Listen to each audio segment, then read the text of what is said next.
रमणियों की क्रीड़ा का वर्णन। घने पुष्पों में बैठकर मधु का पान करके संचरण करते रहने वाले भ्रमर अब सुगंधित पुष्प मालाओं तथा कलियों को भी उतार देने वाली स्त्रियों के रीति केशों में ही रमने लगी और अपने प्रेम के पात्र पुष्पों पर नहीं जाती। बड़े लोग उत्तम स्थान में ही सभी भोग्य विषयों का अनुभव करते हैं। अपने शरीर सौंदर्य के कारण पुष्पा सिंह लक्ष्मी देवी का भी श्रृंगार बनने वाली एक सुंदरी धवल स्फटिक शिला में कर से पुष्प लिए दिखाई पड़ने वाली अपने ही प्रतिबिंब को देखकर समझ बैठी कि ये कोई अन्य स्त्री है जो मेरे पति की प्राण समान प्रेयसी है। वह अपने दीर्घ नेत्रों से अश्रु बहाती हुई हाथ में पुष्प लिए वैसे ही खड़ी रह गई। मेघों से घिरे हुए चंद्रमा के समान मुख वाली अनुपम पुष्पलता तुल्य एक नारी ने देखा कि एक राजा अपनी भुजा पर का पुष्पहार उतार कर मयूर तुल्य किसी नारी को पहना रहा है। तब वह कंचुक के खुल जाने पर कटी को लचकाने वाले भारी स्तनों के अग्रभाग पर शूल जैसे नेत्रों से अश्रु वर्षा करती हुई वहीं खड़ी रही। एक प्रेमी राजा मयूर किसी गत से आने वाली अपनी प्रेयसी के मन की परीक्षा करने की इच्छा से उस सुंदर उद्यान के एक माधवी लता गुहा में जा छिपा। अपने पति के साथ निरंतर रहने वाली वे सुंदरी जो इसके पहले कभी उससे विलग न हुई थी व्याकुल होकर भटकने लगी, मानो प्राणों की खोज में शरीर चक्कर लगा रहा हो।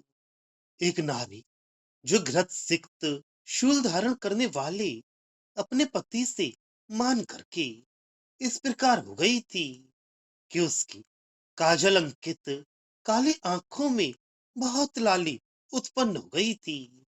अपने हाथ की पहुंच से ऊंचे रहने वाले पुष्पों को देखकर एक कोयल से हाथ जोड़कर विनती करने लगी कि इन पुष्पों को मेरे लिए तोड़ दो।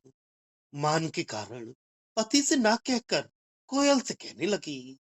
ऊंची नारियल के पेड़ पर लगे हुए फल को देखकर एक युवक ने कहा, आह, ये फल तरुणियों के स्तनों के समान है।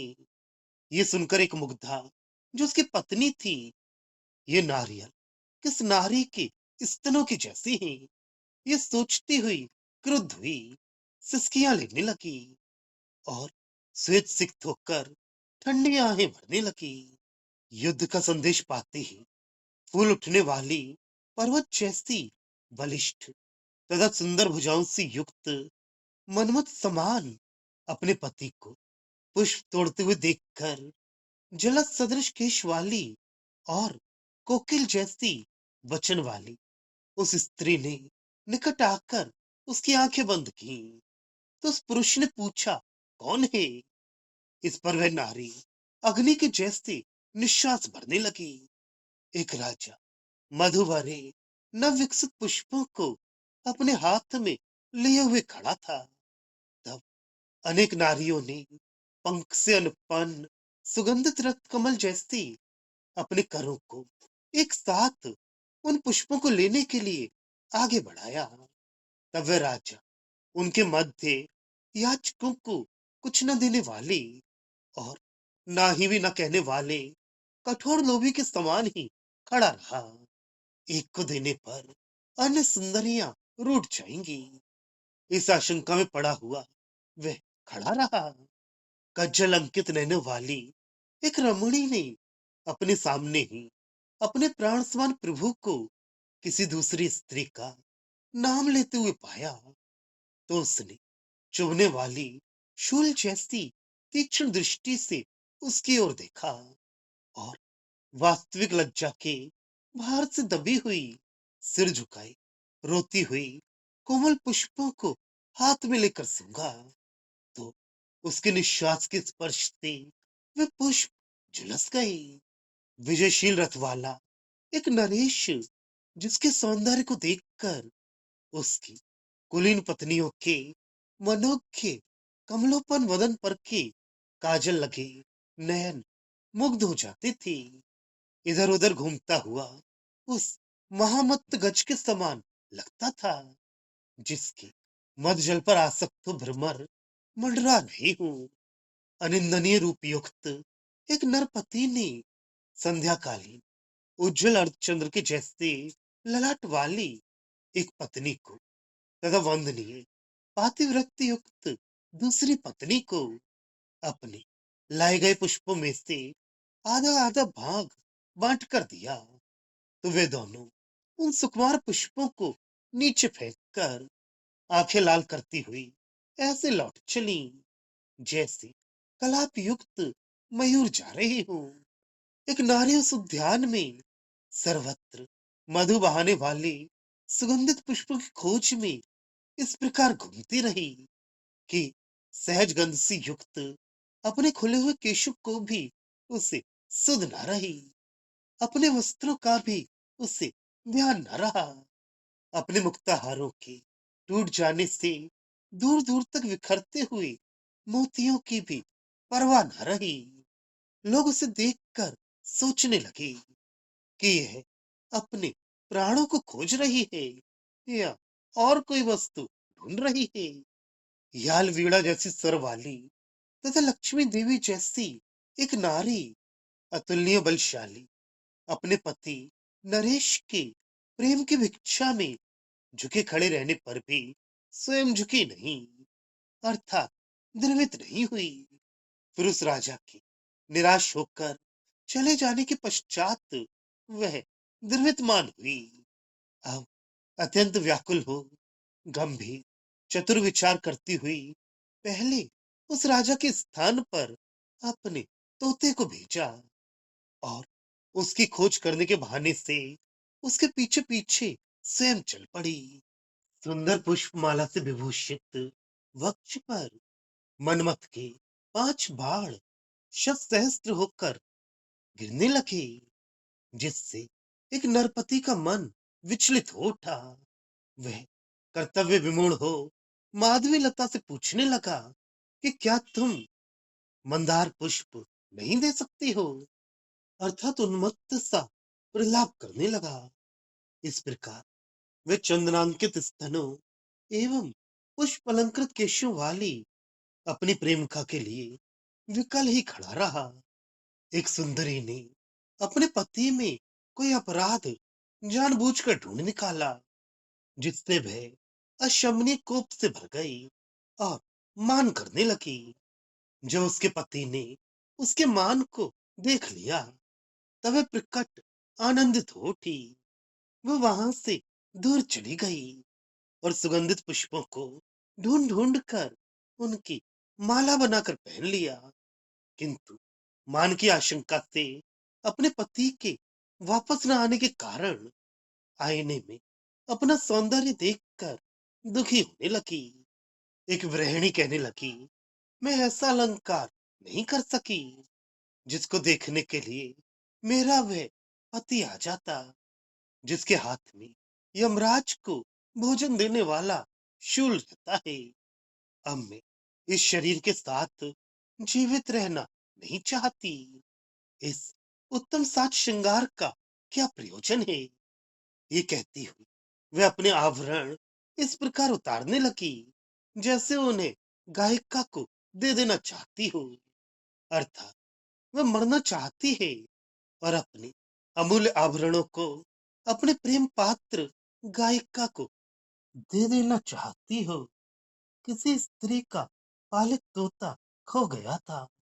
एक सुंदरी समीपस्थ पुष्प शाखा में छिपे हुए अपने तोते को पकड़ने के लिए दिरवंशी पीत स्वर्ण की चमक को तोते के लिए कुछ भोजन उसमें रखकर हाथ में लिए इस प्रकार बल खाती हुई चलने लगी कि कचुक बंधन में न समाते हुए उभरने वाले स्तनों का भार वहन करने की शक्ति न होने से उसकी सूक्ष्म कटी लचक लचक जाती हो।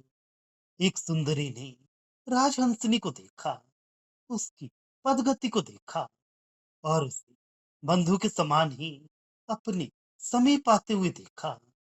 उसने सोचा कि यह मित्रता करने के लिए ही आ रही है, ये मेरी सखी हो सकती है। फिर उसका संबोधन करके कहा, तुम्हें देखने वाले हंसेंगे क्योंकि तुम वस्त्रहीन हो। यह उचित नहीं, तुम ये वस्त्र पहन लो। यह कहकर वह उस हंसनी को वस्त्र देने लगी। चाशनी जैसी मधुर वचन वाली, जिन्हें वस्त्र धारण किए रहने वाली एक नारी जीने पट से अपने विशाल जगन तट को देखकर ये सोचने लगी कि यह नाचते हुए सर्प के फन जैसा है। और फिर वही फिरने वाले मयूर को देखकर डर गई, क्योंकि मयूर सर्प पर झपटेगा।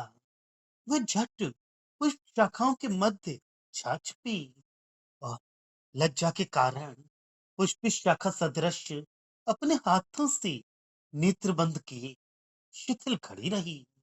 अपना उपमान न रखने वाली एक सुंदरी अपनी सखी से ये कहकर कि स्वर्ण तुल्य मधु समान लक्ष्मी सदृश सुंदरी मुझे पहचानो, उस उद्यान में चयन करने योग्य पुष्प भार से लदे एक कुंज के मध्य छिपी रही। सखी जब उसे पहचान न सकी, क्योंकि वह सुंदरी पुष्पित लताओं से इतना सादृश्य रखती थी कि उस लता कुंज में छिपे रहने पर उसे पहचान न सकी। तब अब तो तुम मुझे देख लोगी, कहती हुई उसके सुंदर नील कुबले जैसे नयनों को अपने हाथों से बंद करके हंस पड़ी। एक उत्तम नरपति धनुष की डोरी को अंगुस्ताने पर लगाए हुए दूसरे बलिष्ठ कर में एक रमणी कोमल कमल पुष्प लिए हुए केश रूपी अंधकार से घिरे नारियों की मुख रूपी कमल वन के मध्य अरुण किरण युक्त सूर्य के समान घूम रहा था। खेतों के पुष्ट सच रस से भरे इच्छु रूपी लाल धनुष को हाथ में रखने वाले मनमथ भी जिनसे लज्जित होता था। ऐसे सुंदर पुरुष अपनी मुग्धा पत्नियों के मीठे तथा प्रीतिजनक दिव्य गानों का ऐसे ही विवेचन कर रही थी, जैसे वे शास्त्रों का विवेचन कर रही हूँ। धनुष पर चढ़ाने योग्य अष्टि अर्थात तीर हाथ में लिए हुए मनमत रूपी ग्वाला जब उद्यानों के भ्रमरों के नाव की मधुर वेणु बजाकर संकेत देने लगा, तब जैसे संध्या काल में गायों के झुंड के मध्य बड़े बड़े वृषभ चलते हैं, उसी प्रकार नीलकमल जैसे काजल लगे नेत्र वाली नारियों के घेरे में राजा लोग चलने लगे। मन में तपस्या के लिए उत्साह से भरे हुए मुनियों के द्वारा यह वचन प्रसिद्ध हुआ है कि यदि हमें बचना चाहिए तो मनमत के हाथ से धनुष से।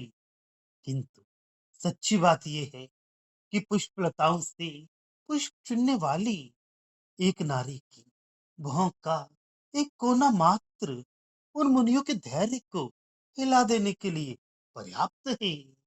अर्थात मनमत के धनुष से भी अधिक कठोर स्त्रियों के भौं कमान है। पुष्प गंध से सुवासित केश और रमणीय ललाट वाली एक सुंदरी कदम वृक्ष पर पुष्प चुनने के लिए चढ़े हुए अपने पति के मन में जा चढ़ी, अर्थात उसके मन में जाकर बैठ गई। उत्तरोत्तर विकसित होने वाले ज्ञान से जो महान हुए हैं, वे क्या तीन स्तन वाले नारियों पर विजय पा सकते हैं, अर्थात उन्हें नहीं भूल सकती। पुष्प शाखा पर चढ़ा हुआ एक पुरुष देवताओं के लिए भी जिसका रूप चित्रित करना संभव नहीं था, ऐसी रूपवती अपनी पत्नी के सौंदर्य में ही डूबा रहा तथा उसी पर अपने नयन गड़ाए रहा और पुष्पों के बदले कलियों और पल्लवों को तोड़ तोड़ कर उसे देने लगा। अनुपम मुदगर जैसी भुजाओं वाला एक पुरुष भ्रमरों से अलंकृत केशों वाली अपनी पत्नी का बदन देखकर उसके बिंब समान महके स्पंदन के द्वारा ही ये संकेत पाकर कि उस नारी के मन में कोप बसा है, अपने मन में व्याकुल हो उठा। इस प्रकार वे नर नारी विशुद्ध तथा शीतल छाया देने वाले उद्यान के पुष्प पुंज का चयन करते करते ऊब गए और धवल वीचियों से भरे निर्मल जल में क्रीड़ा करने की कामना करते हुए जल क्रीड़ा के लिए उद्यत हुए।